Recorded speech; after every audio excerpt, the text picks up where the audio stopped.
¿Qué tal? ¿Cómo están? Qué gusto, qué placer saludarles a ustedes. Bienvenidos a este día, lunes 12 de diciembre de 2016. Gracias por sintonizar Cadena Megavisión. Somos canales 15, 19 y 21, como siempre cubriendo todo el territorio nacional.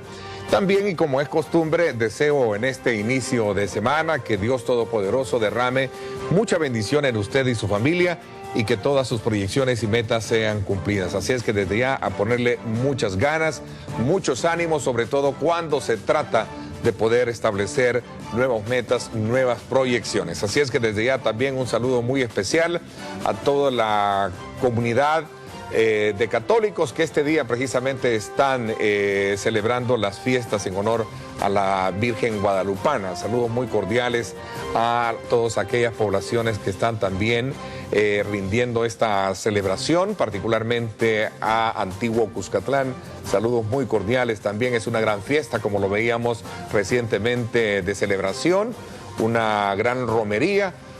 Alrededor de esta actividad muy importante que se genera precisamente en este simbólico, emblemática y histórica también iglesia de Guadalupe, de la Virgen de Guadalupe en este sector. Así es que desde ya pues muchas felicidades para todos los que están ya haciendo partícipe de estas fiestas en honor a la Virgen de Guadalupe, y como digo y lo repito, pues deseo que Dios Todopoderoso también derrame mucha bendición en todos los proyectos que usted tiene para esta semana.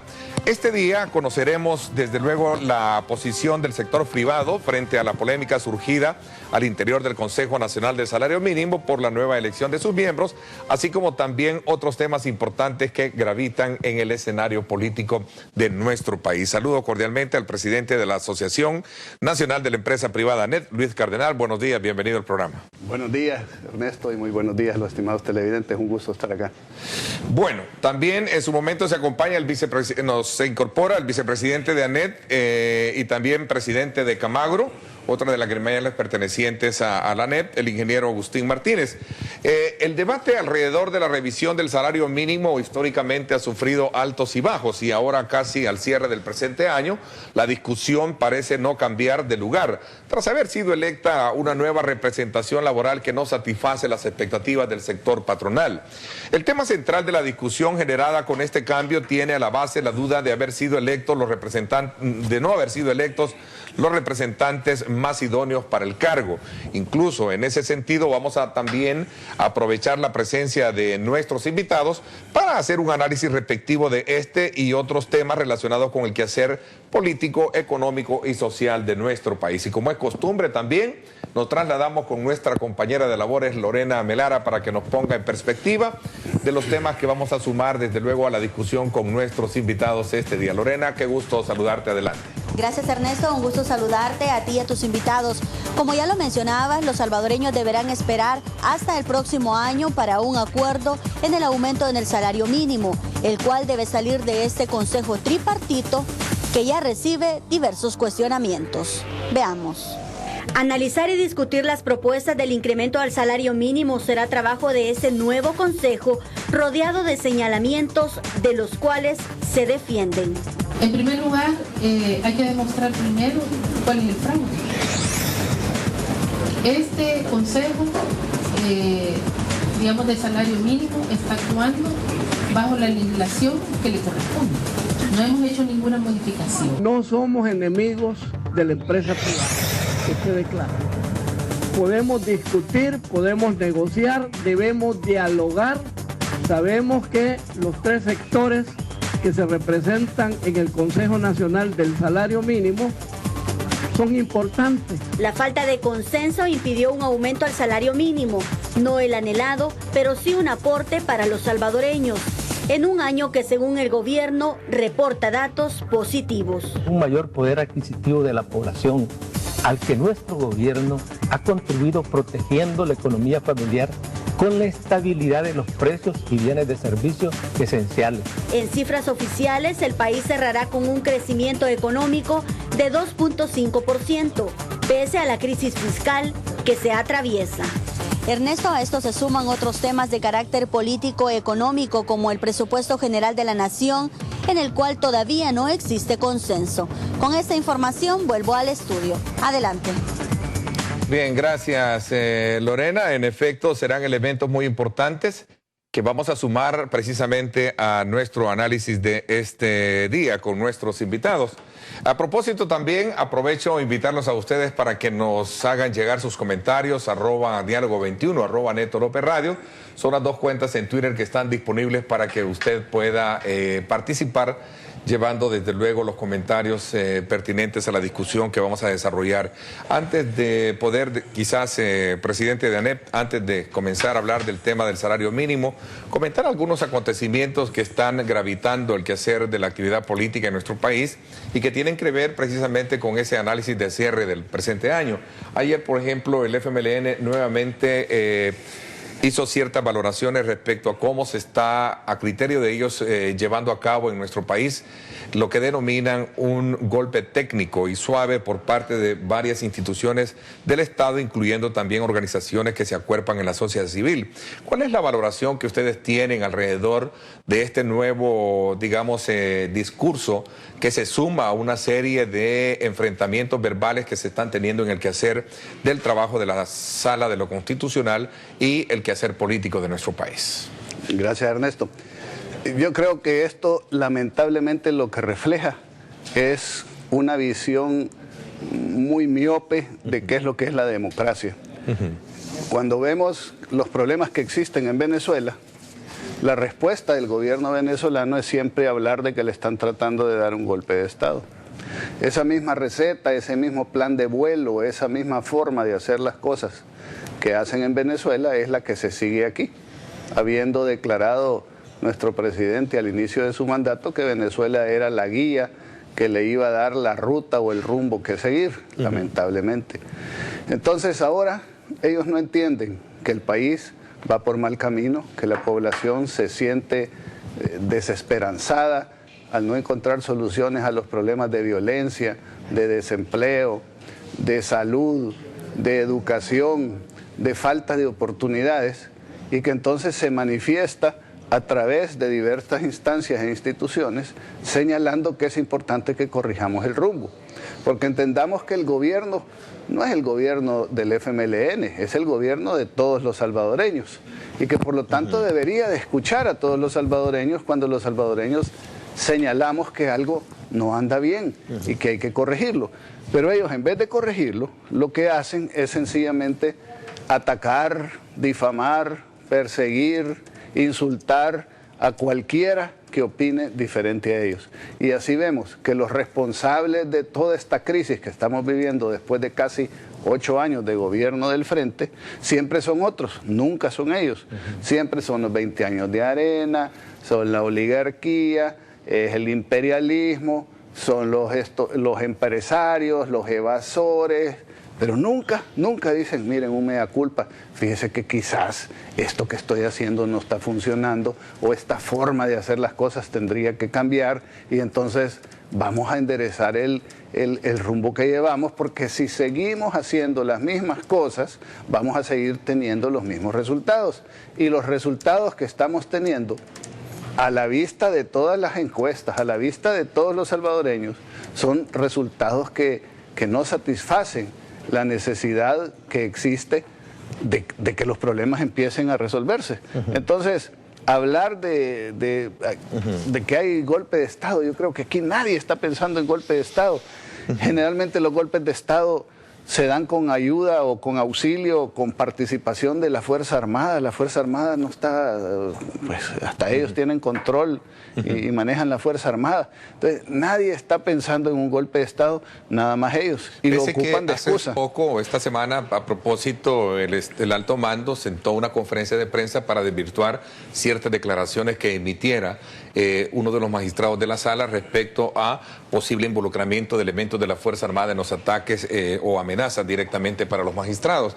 Esto es parte todavía de lo que efervescentemente se está manejando en el ambiente. Pero imagínense, con tanto problema que tenemos que perder el tiempo en discutir o en estarnos defendiendo de acusaciones muchas de ellas que no tienen ninguna base. Entonces, que un magistrado de la Sala de lo Constitucional y de la Corte Suprema de Justicia estén señalando que se sienten amenazados en su integridad física y moral, y que el gobierno, la respuesta que haya es no, miren, voy a investigar, vamos a ver cómo resolvemos, les damos la seguridad de que nada de esto está pasando y mucho menos está pasando por parte de las autoridades, lo que hacen es atacarlos.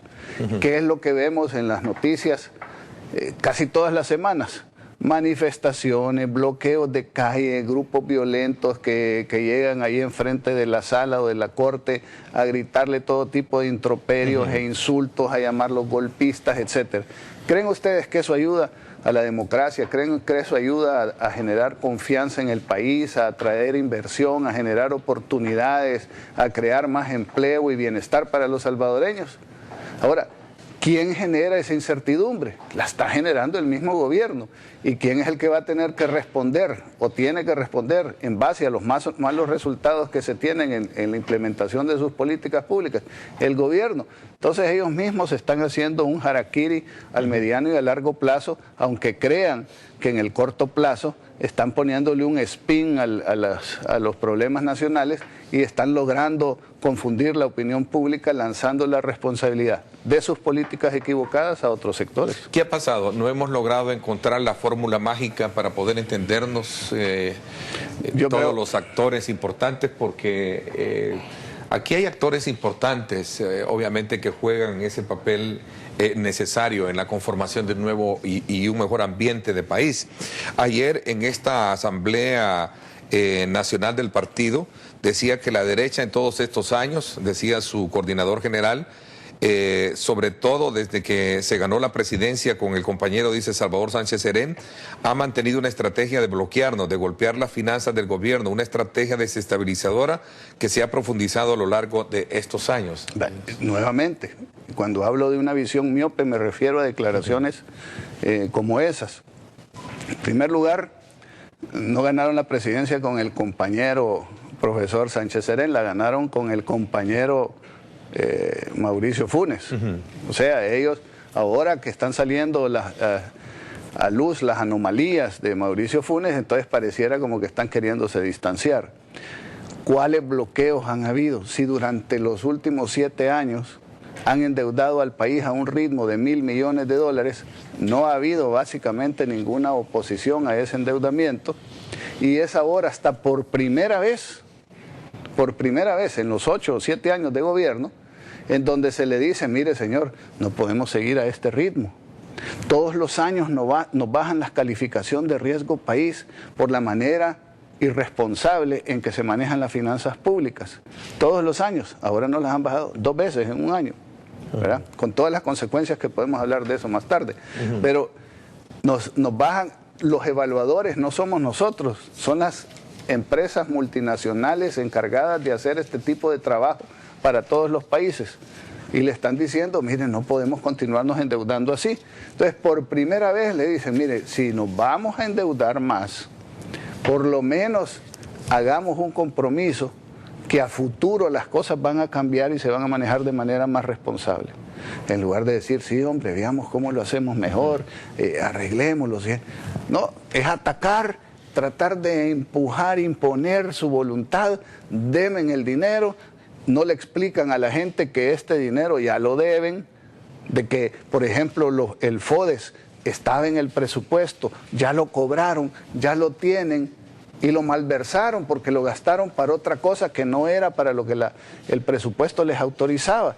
Y que entonces, como ya se gastaron el FODES, ahora quieren endeudarse para poder pagar el hoyo que crearon con su mala administración y con su ineficiencia.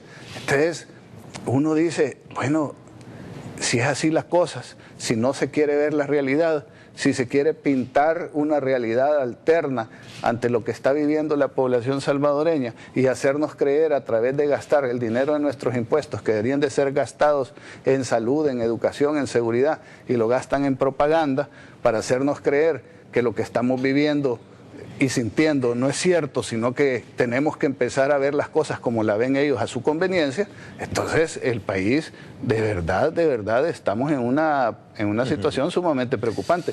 No es que lo querramos nosotros, Ernesto, nosotros quisiéramos no tener que madrugar y venir aquí de mañana a estar exponiendo estas cosas porque el país está bueno. Reaccionando a estos temas y no hablando de otros temas que ya vamos a hablar, por quisiéramos cierto. Estar preocupados en nuestros negocios, claro, en ver cómo aprovechamos oportunidades, en ver cómo crecemos, en ver cómo le damos mejores condiciones, mejores salarios a nuestros colaboradores, en ver cómo hacemos producir más el país, si eso es lo que quisiéramos nosotros.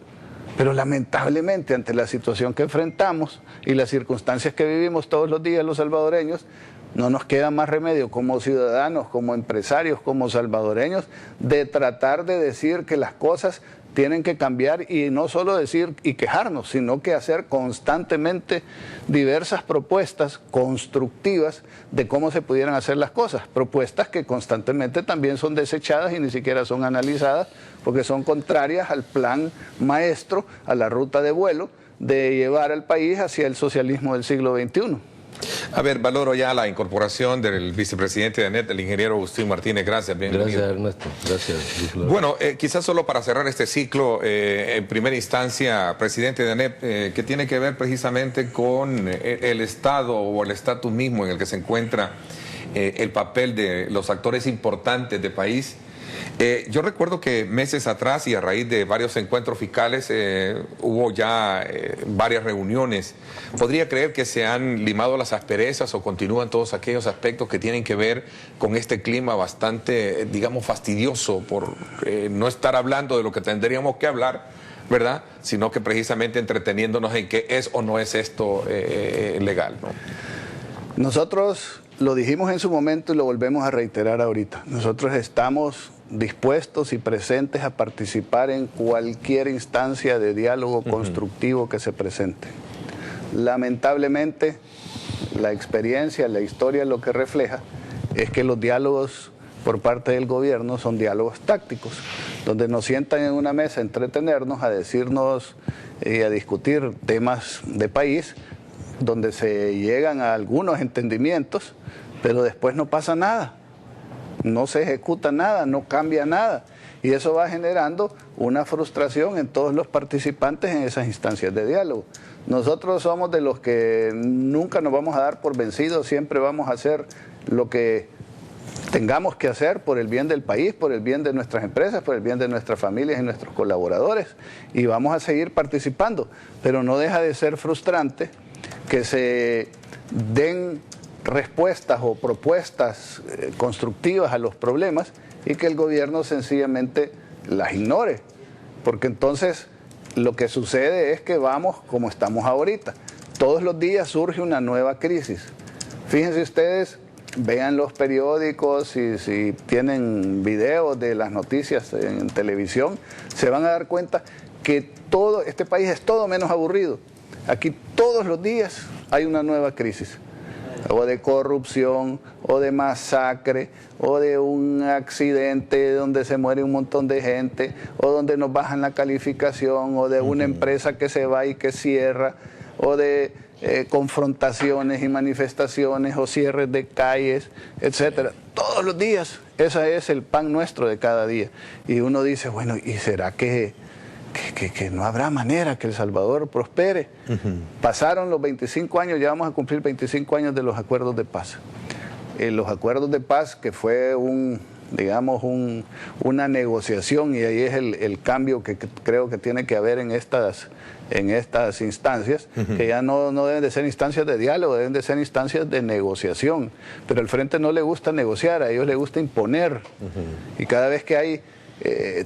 por eso es que ahora, con esta situación ¿Del salario mínimo? No, del salario mínimo ya vamos a hablar, sí. pero de los 550 millones, esa es la incomodidad que tiene el frente, que ahora por primera vez ya no pudieron continuar engañando a través de presupuestos engañosos que no estaban adecuadamente financiados, y hoy tienen que rendir cuentas y tienen que negociar con la oposición como tendría que haber sido desde el primer día.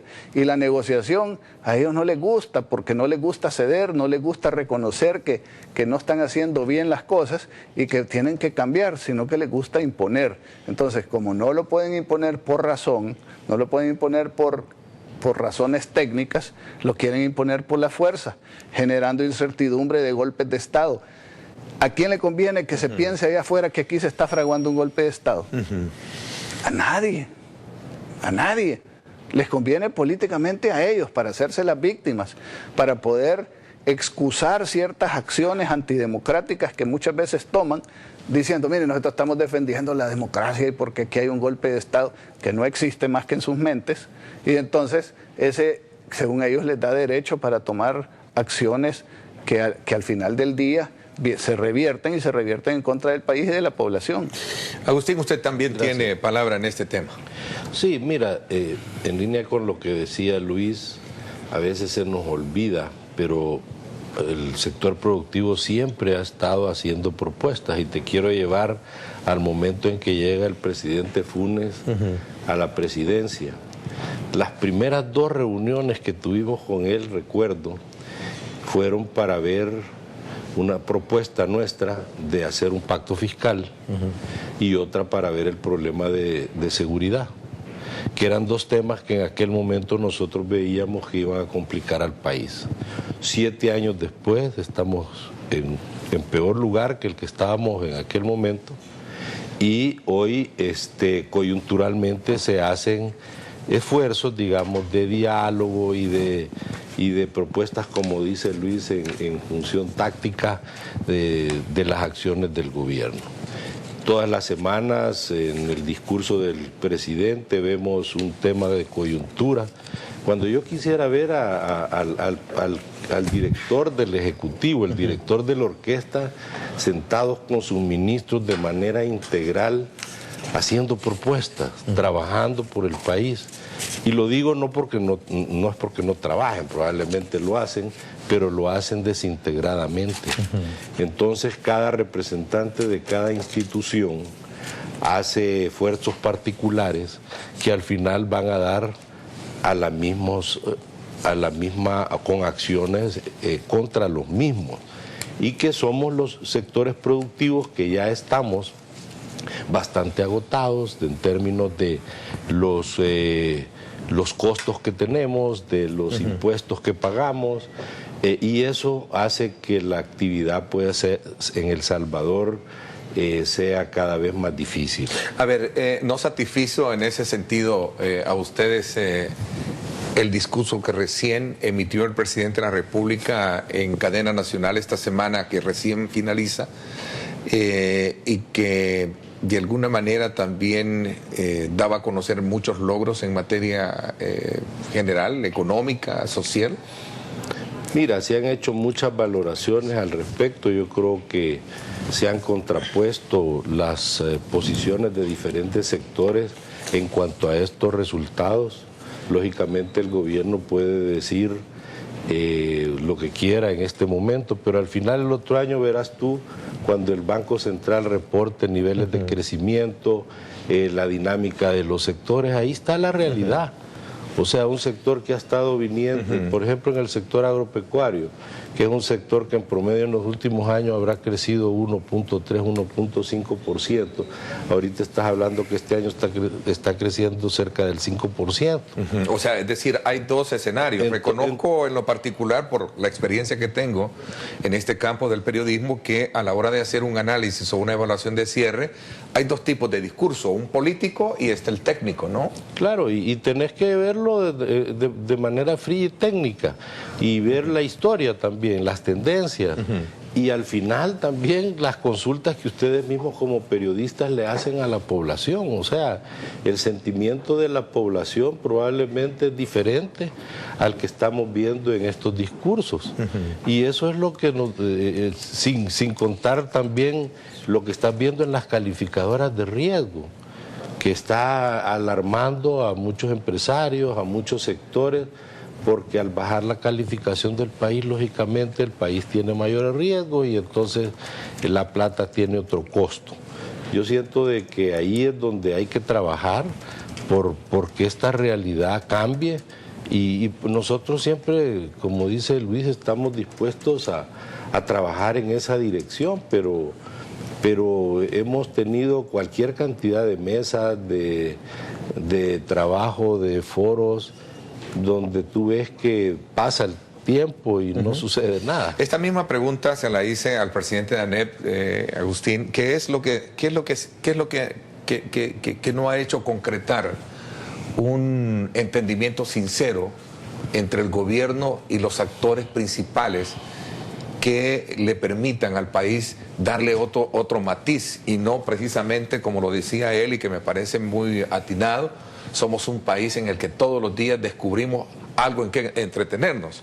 Lamentablemente, en vez de estar hablando de desarrollo, en vez de estar hablando de políticas que incentiven al empresario, al microempresario, a soportar menos la carga del diario vivir y generar empleo, mejorar el tema del salario, que ya vamos a hablar de ello, ¿qué es lo que no ha hecho concretar ese entendimiento? Es otra pregunta que... Mira, lo hemos comentado con ellos, con los diferentes funcionarios que nos reunimos, y para nosotros de las cosas más complejas que no permiten que avance cualquier diálogo con el gobierno es que hay un doble discurso.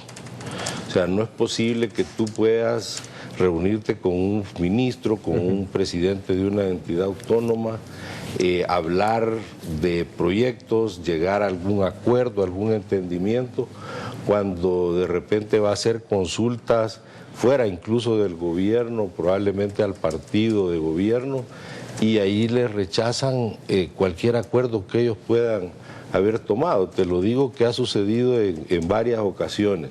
Y por otro lado, tienes a veces mesas relativamente cordiales de trabajo con los funcionarios, pero tienes discursos como el que has oído este fin de semana, donde todo el improperio va contra el sector productivo y contra sectores que no están de acuerdo con el gobierno. Esas cosas deben de cambiar y tenemos que tener un acercamiento realmente sincero. Yo creo que este es un punto importante para poder abrir un análisis más expedito, más concreto, sobre el estado actual de la economía y aquellos factores que gravitan alrededor de la misma. Como lo planteé desde el principio, el tema del salario mínimo es solo un eslabón suelto en esa cadena. Paralelo a ello, revisando un poco la tasa de crecimiento que va a tener los países en el área centroamericana, seguimos teniendo nosotros como país la menor tasa de crecimiento. Panamá crecerá, según las estimaciones, crecerá un 5.6% este año. El Salvador, según el gobierno, estaríamos, según el secretario técnico, 2.5%. Al menos esa es la cifra que se conoció alrededor de este informe que se dio a conocer. Pero tenemos otros países como Guatemala, que su tasa de crecimiento es mucho mayor. Hay quienes hablan de una tasa de crecimiento que andaría alrededor del 3.8%. En fin, no quisiera todavía seguir con esto. Hay mucho que hablar. Voy a hacer la primera pausa comercial. Tenemos informe de tráfico a esta hora y luego comenzamos, desde luego, en la segunda etapa del análisis de este día, conociendo la opinión del sector privado frente a lo que serían aspectos que tienen que ver con el cierre del ciclo económico en nuestro país. Vamos a la pausa. Ahora la gasolina... Bueno, yo siento que si la inseguridad se pudiera controlar, fuera diferente, hubiera más oportunidades. Mejorar este próximo año que viene, para ver si hay más empleo, hay más disminución de criminalidad y muchas cosas que hay que añadir. Yo siento que son bastantes retos que tiene todavía el gobierno por desarrollar. Uno de ellos es lo que es la delincuencia, los salarios. López. Bueno, gracias nuevamente por estar con nosotros. Saludos muy cordiales a usted. Ya estamos, desde luego, a través del Facebook. Si usted piensa salir, puede llevar a través de su teléfono móvil nuestra señal en vivo a tiempo real. Sintonícenos como Diálogo con Ernesto López en Facebook y también nos retransmite Ernesto López Radio, nuestra cuenta en Facebook, para que usted pueda llevarla en su teléfono móvil. A ver, presidente de ANEP, Luis Cardenal, y también el vicepresidente Agustín Martínez, con nosotros haciendo una evaluación de la coyuntura económica casi al cierre de lo que estamos ya del año 2016 y que obviamente estamos trayendo consigo elementos que están dentro de la discusión política como factores que han venido de alguna manera a afectar precisamente esa, digamos, como esa armonía de los sectores para poder lograr un acuerdo. Es más, hablaba sobre las valoraciones en términos generales, sobre la falta de un acuerdo de país para salir del círculo vicioso, como decían ellos, de falta de crecimiento, poca inversión, malos empleos y de una excesiva burocracia que sigue afectando obviamente el clima de negocios en nuestro país. Pero antes de cederle la palabra, quiero recordarles a todos los salvadoreños que están disfrutando el exquisito sabor de pollo campestre. Pruébelo hoy en cualquiera de sus restaurantes. Pollo campestre, orgullosamente hecho en El Salvador. Siempre que hablan de pollo, ¿sí? Se le hace agua a la boca. Se le hace agua a la boca, sí, nos da hambre. Así una es que gran, está pollo una gran campestre. Sonrisa. Qué bueno. A ver, nos habíamos quedado a comentar algunos aspectos de la parte anterior. Voy a tratar de ser puntual. ¿Por qué las mesas y las instancias de diálogo no funcionan? Porque hace falta una cosa vital: voluntad. Voluntad de hacerlo. ¿Y por qué no hay voluntad de hacerlo? Bueno, porque hay unas visiones demasiado diferentes sobre cuál es la realidad del país, la realidad del mundo y cuáles pudieran ser los sistemas y los modelos económicos, políticos y sociales que se deben de aplicar para que El Salvador salga de la ruta en la ruta del desarrollo y dejando atrás todos los problemas que tenemos de pobreza, de falta de oportunidades, etcétera. Entonces hace falta voluntad. Unos creen que hay que ir para un lado y nosotros creemos que ese modelo que nos están presentando es un modelo que ha fracasado en todas las latitudes y todos los países del mundo donde se ha aplicado en todos los momentos de la historia. ¿Qué modelo exactamente para...? Este modelo del nuevo socialismo, que se ha dado en llamar socialismo del siglo XXI, pero ante los fracasos hoy lo escudan y dicen de que no es eso, pero sí es eso. Asumiendo el papel del ausente, exacto, ellos dicen de que no se trata de establecer pues, ese... Un día quizás podemos hacer un programa donde te vamos a sacar todos lo que dice en el foro de Sao Paulo, cuáles son los pasos para instaurar el socialismo del siglo XXI. Por ahí andaba en el teléfono que me enviaron hace un par de días a un diputado del FMLN que reconoce públicamente y les dice: miren, ustedes están hablando del socialismo del siglo XXI, que ya viene el socialismo del siglo XXI, les queremos decir de que el socialismo del siglo XXI ya está aquí, que llevamos tiempos implantándolo y ustedes ni cuenta se han dado. Y lo dijo el sobrino del secretario general del FMLN. Si en alguno de los recesos lo voy a buscar en mi teléfono y te lo voy a enseñar. O sea, ellos creen que aquí debe de ser una democracia donde la economía es centralmente planificada. ¿Cómo se manifiesta eso? Bueno, se manifiesta con la tremenda burocracia y tramitología que nos han impuesto en los últimos años, donde aquí para hacer cualquier cosa hay que dar una de pasos que nunca termina, donde el gobierno siempre está en control, siempre está dando permisos o quitando permisos, o quiere estar siempre controlando la economía. No lo dicen, pero lo hacen. Quieren una democracia participativa versus la democracia representativa que tenemos y que creemos nosotros ha funcionado en los países más desarrollados. Ellos quisieran que todas las instituciones democráticas del Estado estuvieran a servicio de ellos. Por eso es que no les gusta que la sala sea independiente, por eso no les gusta que haya una Corte de Cuentas independiente y siempre quieren meter sus cuotas de poder a su gente para que controle las instituciones, porque quieren tenerlas controladas al servicio de un proyecto político y no al servicio de la gente. Aquí tenemos una centralización del poder donde quisieran que no hubiera balance de poderes, donde lo que diga el presidente o lo que diga el partido en el gobierno, eso es lo que tienen que hacer todos. Son visiones diferentes. Y esas visiones te llevan a una confrontación y una polarización que ya llevamos más de 25 años en ella. Cuando hay encuentros cercanos de reuniones, ¿no se abordan de manera concreta estos temas sobre el rumbo del país que queremos? Nosotros les hemos dicho, miren, pongamos las reglas de juego claras.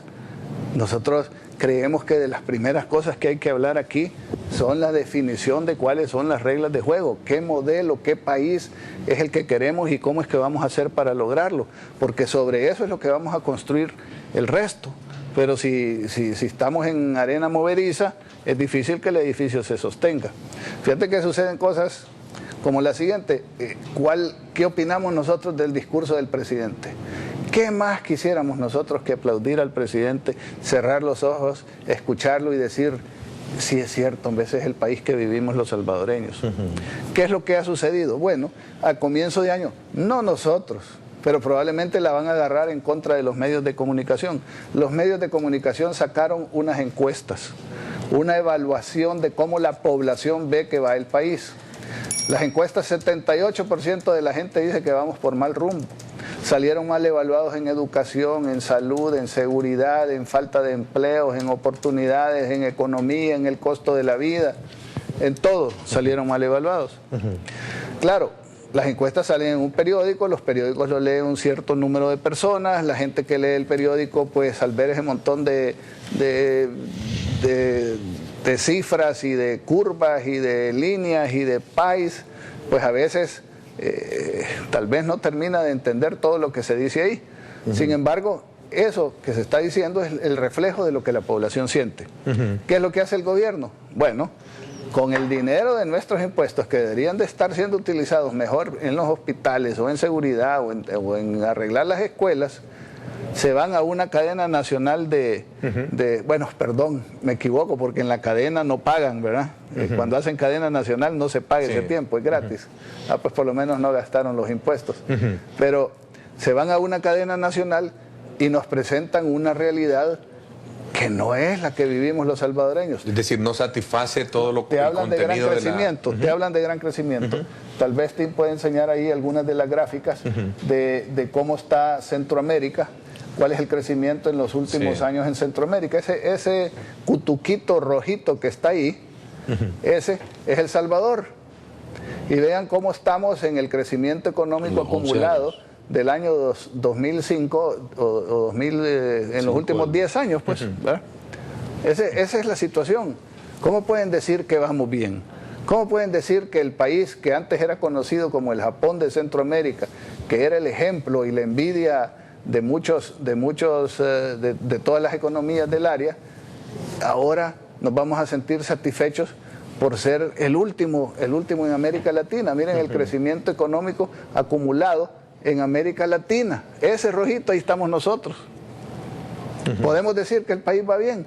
Podemos decir que el país va bien cuando somos la capital de asesinatos del mundo, el país más violento que Afganistán y que Irak. Podemos estar contentos cuando hay pacientes tirados en los hospitales esperando que los atiendan cuando van a una emergencia y que no hay ni camas donde ponerlos, donde pacientes que necesitan tratamientos renales están afuera del hospital debajo de un árbol con las bolsas porque no los pueden atender.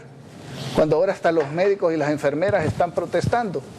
O cuando tenemos menos niños inscribiéndose para entrar a la escuela y hay menos niños graduándose de los colegios y los que se gradúan salen peor calificados de lo que salían históricamente en los récords que tenemos.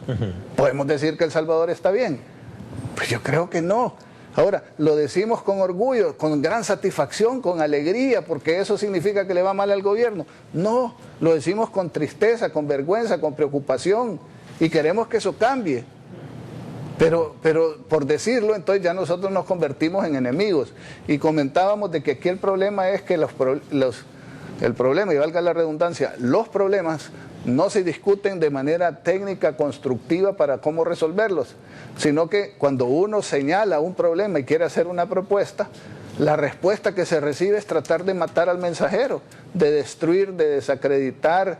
Seguramente ahí van a estar contestando en las redes sociales una gran cantidad de introperios. Nosotros no estamos insultando a nadie, estamos diciendo que estamos como salvadoreños preocupados por la situación y que El Salvador y los salvadoreños merecemos algo mejor. Una nueva polémica muy fuerte, por cierto, se ha generado con relación a esta conformación del nuevo Consejo del Salario Mínimo, porque a criterio de ustedes lo que se ha hecho es incorporar sindicatos que son afines al gobierno y por consecuencia tener toda la venia y todo el resultado de una negociación a favor de lo que podría ser. Decía el vicepresidente, representante de un sector laboral, Israel Huiza, han hecho más de 100 sindicatos de gente que no tienen nada que ver con el proceso organizativo. Eso significa que prepararon una plataforma en contra. Este es un nuevo enfrentamiento que incluso el fin de semana se puso a través de las redes sociales entre lo que sería la posición del alcalde Nayib Bukele y también el presidente de la ASI, que también invité para que nos acompañara, pero lamentablemente no pudo, para tener también la opinión de ellos con relación a este tema. Es un ejemplo más de la toma de una institución con un propósito político electoral. No hay discusión, no hay acuerdos y no hay imposición, me decía. Bueno, vamos a hacer un breve recuento de qué es lo que ha sucedido. Es una instancia tripartita donde tienen que estar los trabajadores del sector privado, porque es el salario mínimo del sector privado, tienen que estar los representantes de los empleadores del sector privado y está el gobierno como mediador, como facilitador para que se lleguen a acuerdos. Históricamente, ¿qué es lo que ha sucedido? Bueno, los dos sectores, el laboral y el empleador, pues tienen dificultades de ponerse de acuerdo y el gobierno trata de que lleguemos a entendimientos. Después de un periodo de varios meses de discusión donde hicimos una propuesta, nos hicieron una contrapropuesta, fuimos cambiando, variando, consultando con los sectores, averiguando técnicamente hasta dónde se podía llegar sin que la medicina fuera peor que la enfermedad. Se llega a un entendimiento entre el sector sindical o el sector trabajador y el sector empleador. El gobierno no le interesa porque ellos quieren ocupar el salario mínimo como un instrumento político electoral que les traiga réditos electorales y simpatías populares, porque suena bonito endulzarle a la gente de que le van a poder dar del dinero del otro cualquier cantidad de plata. Partimos nosotros de que nosotros quisiéramos que fuese posible que el salario mínimo fuera $1000 al mes, quisiéramos, pero la realidad, las matemáticas, la economía son ciencias de números y de realidades que lo impiden, pero vaya, se llega a un entendimiento con el sector laboral y el gobierno se opone a eso, cuando él debería haberlo aplaudido. Históricamente nunca había pasado eso. Se opone. Entonces, haciendo uso de la ley, dicen ellos tienen derecho a hacer observaciones. Pero la ley no dice cuánto tienen que tardarse en hacer las observaciones. Entonces, retiran la propuesta para hacerle observaciones y en el ínterim ellos empiezan a no darle las credenciales al sector sindical o al sector laboral privado y empiezan a crear un montón de otros sindicatos que sean obedientes o cercanos o simpatizantes a ellos. Y llega un momento en que en lugar de dejar que termine el proceso con la misma gente que ha estado participando, dicen, bueno, llamamos a elecciones.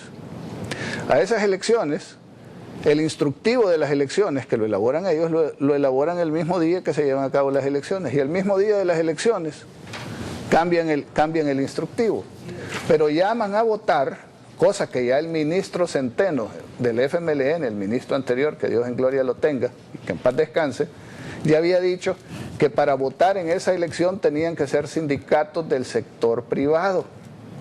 Pero esta ministra, la señora ministra, hace caso omiso de eso y llama a la votación a sindicatos cercanos a ella.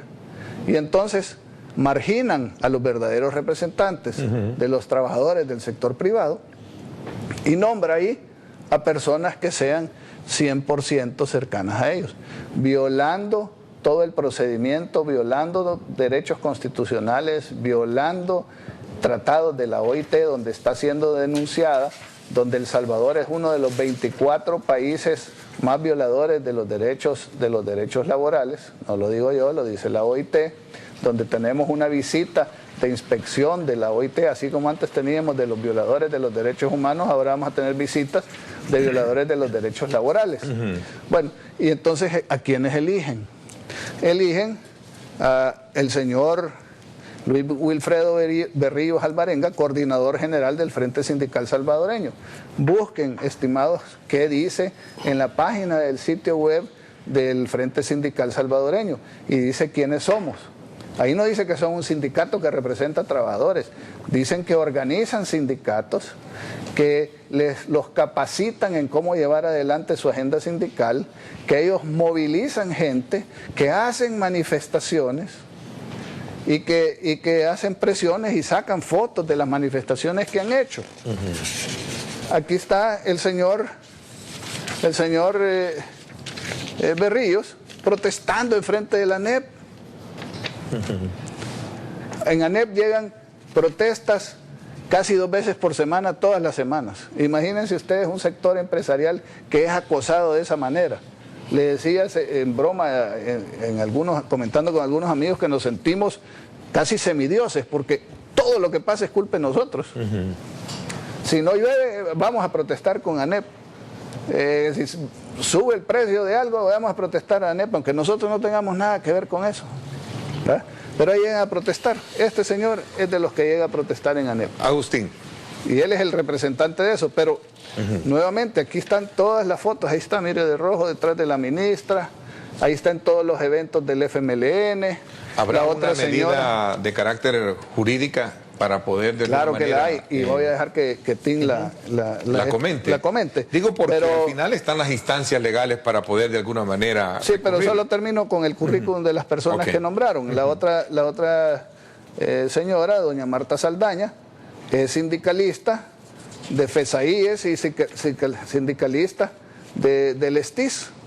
Bueno, la otra señora, Armida Estela Franco, es miembro de la FSS y encabezando la marcha del frente aquí, encabezando marchas. O sea, lo que tenemos ahí no son representantes de los trabajadores del sector privado. Lo que tenemos ahí son activistas políticos que dependen del FMLN y que los han puesto ahí para ir a cumplir órdenes y para ir a crear problemas en vez de buscar entendimientos. A ver, otra instancia más, otra institución más en la que buscan tomárselas para que las instituciones estén al servicio de su proyecto y no estén al servicio de la gente. La versión oficial traza un señalamiento de que lo que quiere el sector privado también es tener trabajadores de complacencia para que el salario mínimo se mantenga abajo de lo que prácticamente hoy en día representa la canasta básica. Pero es que analicen quiénes son los representantes sindicales. Son representantes sindicales tradicionales, inclusive muchos de ellos en el pasado estaban vinculados y representaban al FMLN. Lo que pasa es que con el tiempo, cuando el FMLN se divide y expulsan a 3 de los 5 partidos, muchos de estos sindicatos se quedan sin padrino en el FMLN y se han dado cuenta que los peores enemigos de los sindicatos libres son los gobiernos autoritarios de filosofías socialistas o los socialistas del siglo XXI, porque no aceptan que tengan su propio criterio, no aceptan que tengan independencia y los quieren tener del buche dominados y controlados. Analicen quiénes son los señores sindicalistas con los que nosotros hemos tenido que negociar y llegar a entendimientos. ¿Cómo puede ocurrírsele a alguien pensar que son dependientes de nosotros? ¿Verdad? Ellos son independientes y eso es lo que no les gusta al frente. Y esa es la razón por la cual los han marginado, porque que les cuenten ellos. Nosotros lo hemos oído en los programas de televisión y en quejas que han dado dentro del Consejo Superior de Salario Mínimo de cómo los han amenazado, los han insultado, los han tratado de convencer y de conseguir su buena voluntad, los han ofendido en las reuniones del Consejo de Salario Mínimo. O sea, ahí está la realidad. Ahora, nosotros no tenemos la capacidad de gastar y miles de dólares en tratar de convencer a la opinión pública que la cosa es de otra forma. Vamos a ir a las instancias correspondientes legales para poner las demandas que corresponden para que ojalá aquí se haga justicia. A ver, Agustín, técnicamente se sostiene que la canasta básica, que es el punto de partida para poder trazar cualquier tipo de acuerdo y lograr establecer la media o de alguna manera cubrir, es el tema de la canasta básica. Hay una polémica y una discusión que se cierne que esta anda arriba de los $450. Incluso yo hacía reflexión de que este fin de semana se generó una polémica en las redes sociales entre las cuentas del alcalde Nayib Bukele y el presidente de la ASI, donde se hablaba particularmente sobre cifras. Y cuando se habla de cifras, se habla también del tema del golpe mismo que recibe el empresario, sobre todo porque generar el empleo implica también absorber una serie de aspectos que merodean en la economía y que no necesariamente solo trata de verse que tiene que ver con el pago del salario. A ver, ¿cuál es la digamos, como el valor real que ustedes, a criterio del sector privado, tienen con relación al tema de la canasta básica como punto fundamental de cobertura de cualquier salario, especialmente el mínimo? Mira, la canasta básica, si tú la ves en cualquier documento, es una canasta básica familiar. Es lo mínimo que, de acuerdo a los análisis que se hacen, debe de tener para cubrir las necesidades básicas de una familia. El salario es individual. Normalmente las familias tienen una pareja, o sea, es una pareja que normalmente buscan ambos trabajos, incluso hijos que tienen edad de laborar, y ayuda a la familia. O sea, yo creo que ese análisis hay que hacerlo. El análisis del gobierno, cuando trata de incluir el tema de la canasta básica, lo hace sin incluir una parte que es la inflación, que es importante. Fíjate que El Salvador, en los últimos años, y ya llevamos bastantes años, de una inflación relativamente baja, por diferentes razones. Y eso no se toma en consideración. Yo te puedo enseñar gráficas de esta parte, donde te puedo demostrar que la inflación ha sido relativamente baja en comparación al incremento que ha habido en los salarios mínimos a lo largo de los últimos años. ¿Verdad? Cuando tú has tenido inflaciones acumuladas de probablemente más allá del 20%, has tenido incrementos salariales en el mismo periodo de cerca del 50% acumuladamente. Entonces, eso es un contexto en que tienes que ver esto. Por otro lado, tienes que verlo a la luz de la realidad de la economía nacional.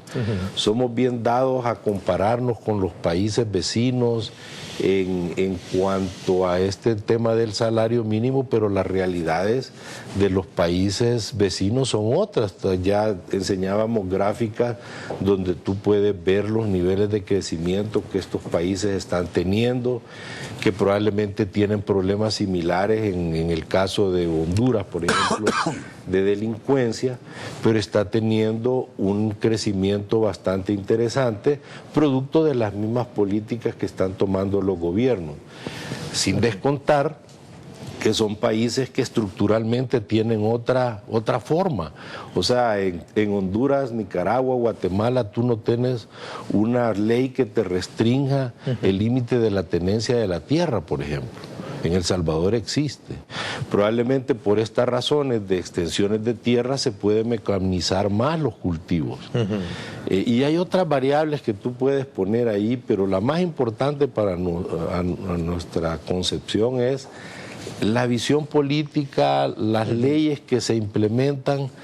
No se habla, cuando tú hablas del salario mínimo, no se habla de productividad. A ver, Javier Simán dice que subir al salario mínimo beneficia a 24,000 trabajadores, pero dice dificulta empleo a 2 millones de salvadoreños, en desempleo, autoempleo o eventual como tal.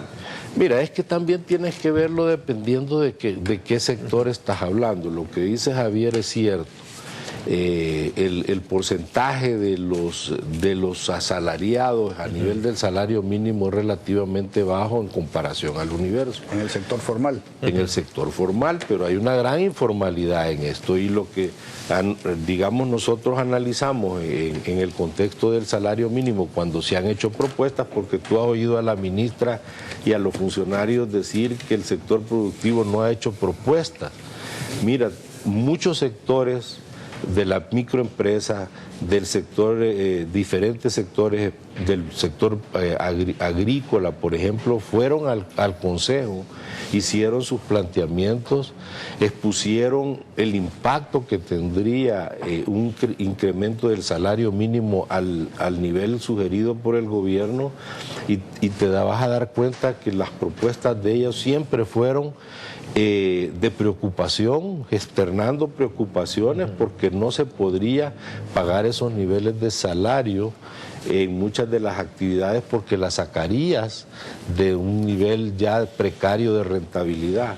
Y por otro lado, ellos planteaban que va a generar cierre de empresas, desempleo, puede generar también un impacto a nivel de las mismas actividades económicas que va a desacelerar aún más la economía.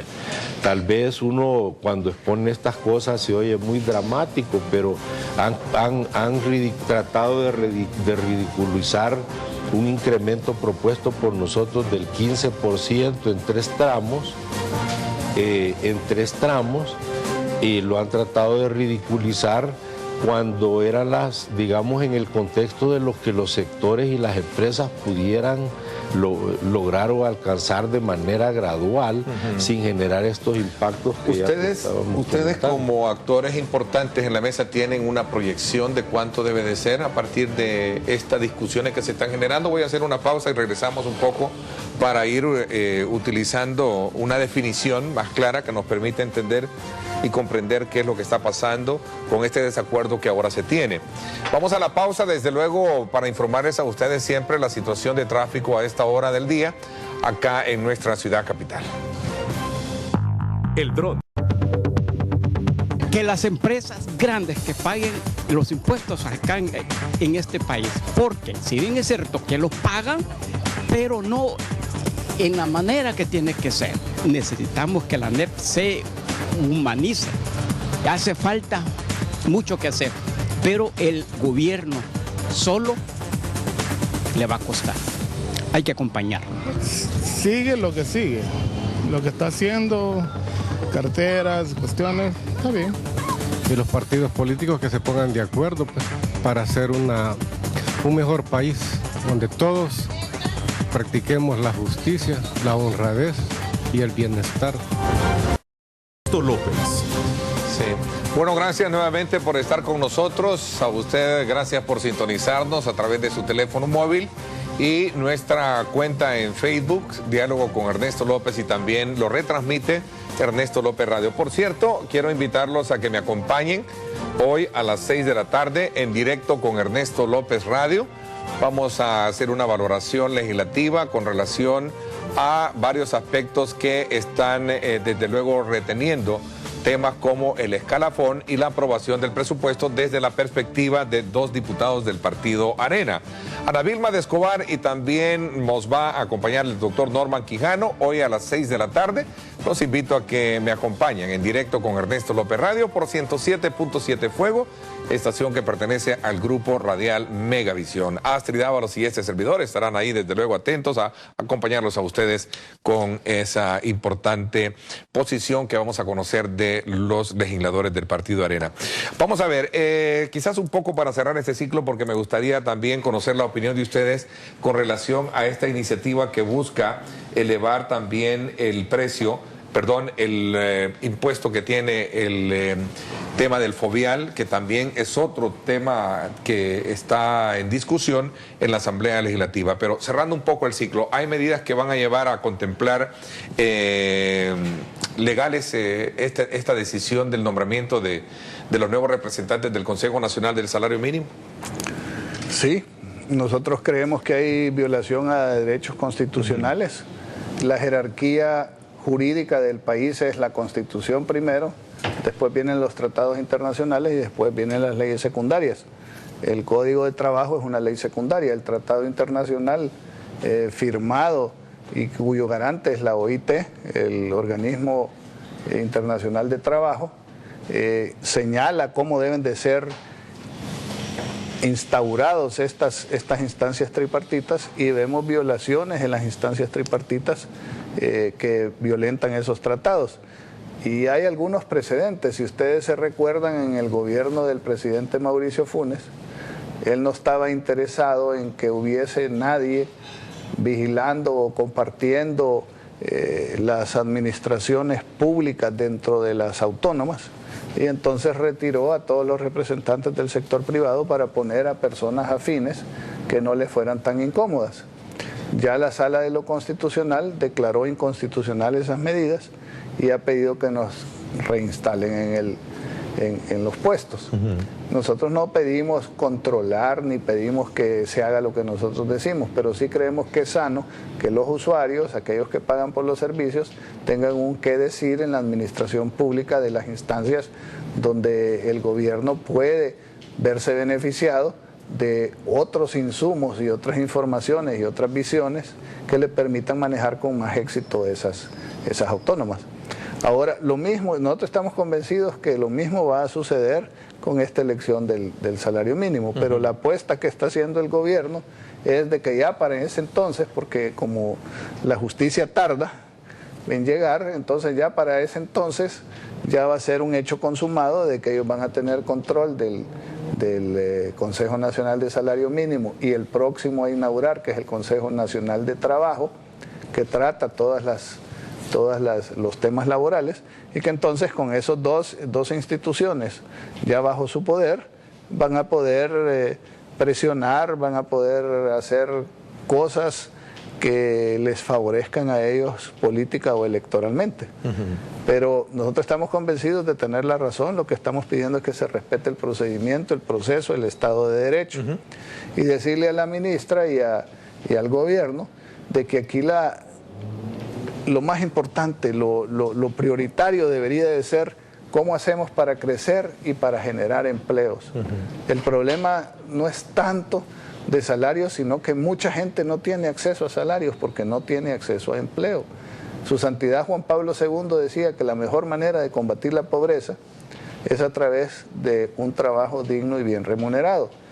Para que pueda ser bien remunerado tenemos que crecer, tenemos que traer inversión, tenemos que generar más empleo y más crecimiento para que entonces podamos tener una economía pujante que permita que los salarios vayan aumentando. ¿Hay una cifra estimada que tienen ustedes, presidente de ANEP, que pueda decir esta es la propuesta de ANEP para un salario acorde al planteamiento que hacen? Bueno, nosotros nuevamente decimos que lo importante es generar empleos y crecimiento. Los salarios, les hemos hecho las propuestas. O sea, no se pueden casar con una cifra, ¿cómo no? Hay cifras en particular. Hay cifras que les decimos nosotros, miren, hay un montón de consideraciones que quizás no nos va a alcanzar el tiempo para discutirlas aquí, pero les decimos, miren, la economía, la actividad económica en El Salvador, 72% es informal, 28% es formal.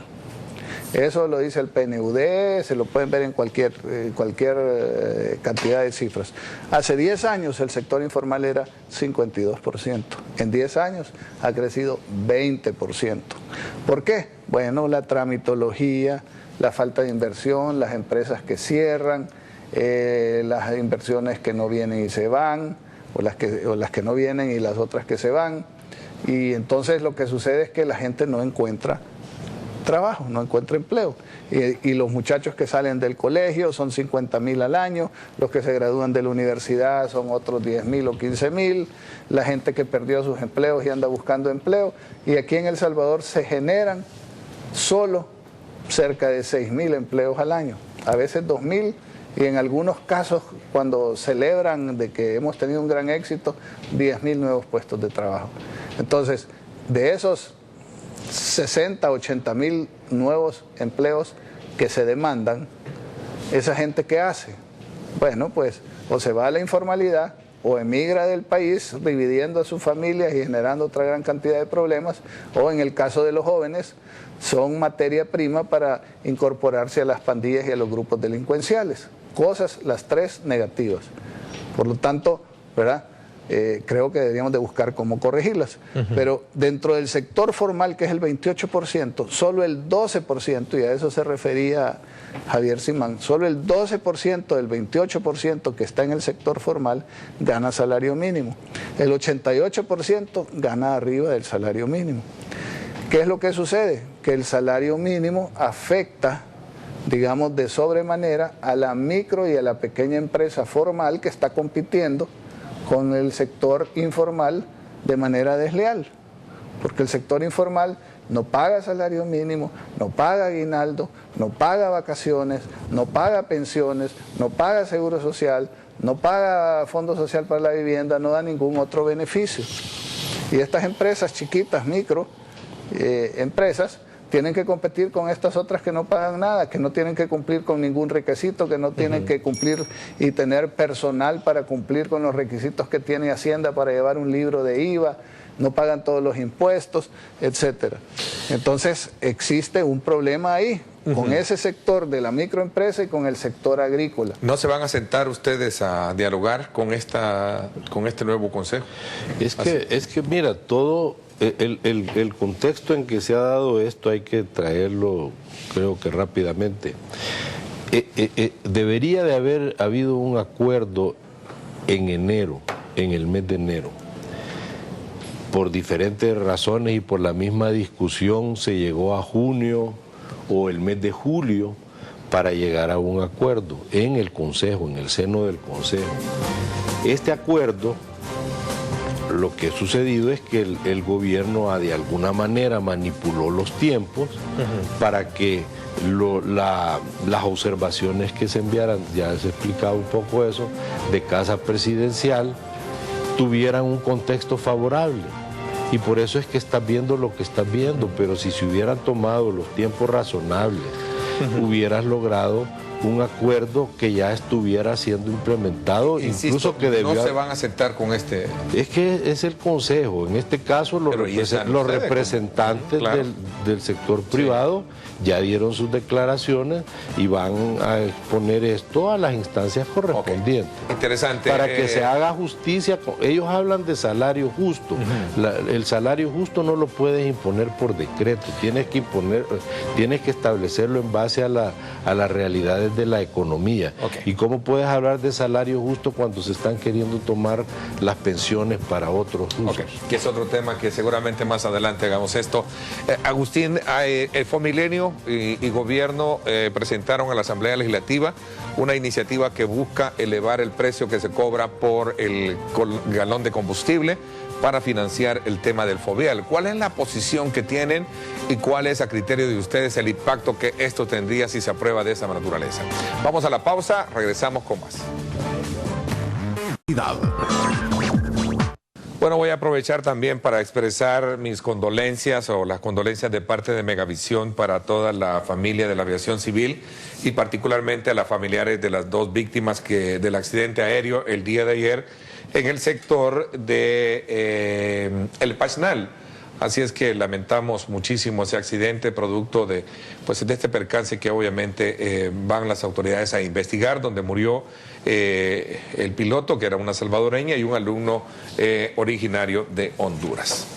A ver, Agustín, solo porque el tiempo ya se nos fue, la posición que tiene ANET respecto a esta nueva modificación que sufriría el Fovial con relación a su incremento para poder de alguna manera darle sostenibilidad a los proyectos que se van a llevar a cabo con Fomilenio parte 2. Mira, desde nuestra perspectiva es otro de los esfuerzos desintegrados que siempre hablamos. O sea, tú tienes a la dirección de Fomilenio, al ministro de Obras Públicas trabajando en esa dirección por hacer un incremento a una tasa o básicamente un impuesto. A la población en general, y tienes otros esfuerzos desintegrados que también están buscando incrementar niveles de impuestos, gastos a las empresas, y por eso es que nosotros hacemos un llamado a la reflexión en ese tema. Yo recuerdo que cuando se incrementó el IVA, si tú te acuerdas, habían unos peajes en la carretera al aeropuerto, en la carretera Santana, y se quitaron porque se dijo en aquel momento que el IVA iba a ser suficiente para cubrir esos gastos de las carreteras, etcétera. Y la verdad es que con el tiempo eso se olvida. A los gobiernos, cuando quieren imponer una medida, lo hacen por resolver un problema coyuntural y no ven que en el largo plazo sí se afecta a la economía. Nosotros pues hemos planteado que creemos que es un cargo injusto cuando todavía tienes ahí un impuesto que estás cobrando por el tema de la guerra, no sé cómo se llama ese impuesto que te lo cobran en la gasolina y quieres agregarle un valor adicional. La población, yo he visto encuestas que han hecho los medios y también se opone a que haya un cargo adicional. Nosotros creemos que el tema de las carreteras debe de resolverse como fue planteado a través del FOVIAL para darle mantenimiento y no para hacer inversión como se ha manejado en los últimos años, y ese es parte del problema. Ok, bueno, tengo una pregunta acá. Nicaragua tiene un salario cerca de 317, pregunta un televidente, Honduras también, ¿y nosotros ¿por qué? Pero regresando al tema, porque es una pregunta que me parece que es injusta. Mira, nosotros tenemos el más bajo, 254, creo. Claro, lo hemos hablado en el contexto de las realidades de cada país. O sea, Nicaragua tiene su realidad. El gobierno dice hay que incrementar el impuesto y irónicamente es un concepto bien capitalista, que tú tienes que promover el consumo incrementando y haciendo que la gente disponga de más dinero, vea, para promover la mayor productividad y crecimiento, y es al revés. Sí, 376 lo tiene Honduras, entiendo. Sí, pero esos... Nicaragua 317. Por eso 319. ¿Y por qué vienen tantos nicaragüenses a buscar trabajo? Por eso explicaba yo anteriormente, Ernesto, de que son otras realidades. Tú en Guatemala tienes un salario más o menos de $300, pero la actividad agrícola está mecanizada. En el altiplano es otro contexto porque son grupos familiares. Regresamos al tema. Es si tuviésemos una economía más estable, bonancible, otro gallo nos cantara. Claro, tú tienes que provocar condiciones para crecer, para que haya más inversión, para que haya más generación de empleo, y esa misma dinámica te van a generar las condiciones para pagar más y mejores salarios, no al revés. Tú vas a incrementar los salarios y vas a querer crecer, o sea, no es así.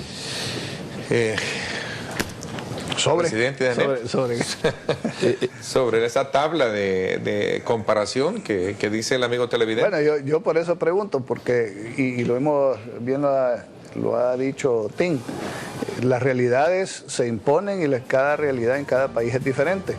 Si se va uno a Oriente, allá hay reportes de que mucha gente de Nicaragua se viene a trabajar aquí y viene a buscar empleo aquí. ¿Por qué será, pues? Entonces, son preguntas que se tienen que plantear. Repito e insisto, nosotros queremos que nuestros colaboradores ganen un buen salario y un salario digno. Ojalá pudiera ser 500, ojalá pudiera ser 1000, pero en las actuales situaciones de la economía, con un sector informal tan grande, con situaciones económicas tan deprimidas, con un gobierno que aprieta por todos lados y que considera a los empresarios sus enemigos a los que hay que acabárselos de alguna manera, entonces es difícil. Okay. El tiempo se me fue, quiero agradecerles, ya el tiempo se nos fue. Quiero agradecerles el que me hayan permitido conocer la posición de ustedes frente a este tema que seguramente va a seguir dando de qué hablar. Gracias, Agustín, gracias también al presidente Luis Cardenal, a usted, amigo televidente, gracias, los espero hoy en radio, 6 de la tarde, pásenla bien y como siempre recuerden lo más importante, amar a Dios sobre todas las cosas. Lideramos el